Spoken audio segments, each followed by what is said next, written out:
Halor ka jingkhenra work permit ka KSU leng baki circle bat ki unit haki jaka baper kila syakot hajir haki pulit menta ka singi ka khat kendai terik unai tung bat nakaliang ka seng kalapan pau bakam syem laki khore halor kane hendre kandang ipteng ban khenra work permit lada ka sarkar kamla banle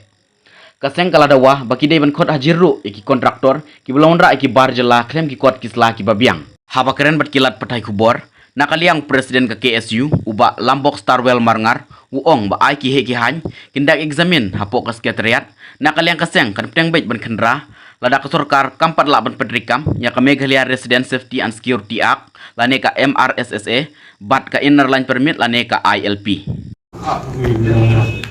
Hi kajiban nya kram jadi kasih kami sepang di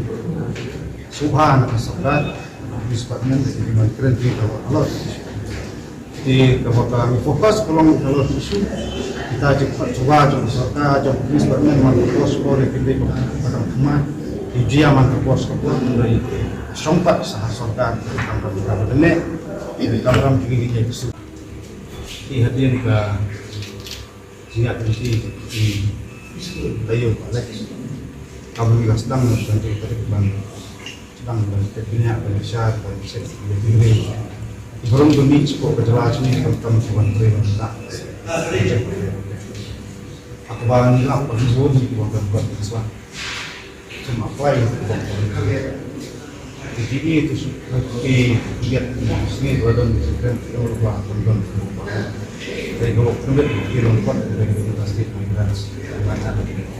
sepanjang aman sebelum harusnya harus di pembangunan isu itu pokoknya kuat itu gendong bag hilang kenapa dokumen dan sistem ajar apa ini soal jalan marah atau berapa bagi menteri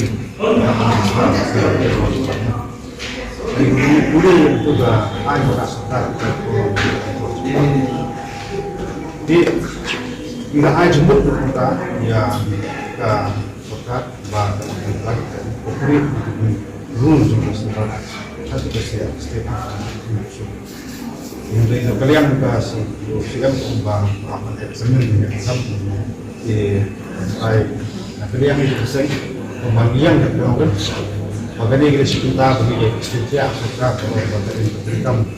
ya MRST kat bang kesakar ini kan sah di kecilnya keren ni om bang nisok dari om presiden kalau kan sangkut kalian juga sering di sini masuk di tengah bukan sudah masih sekat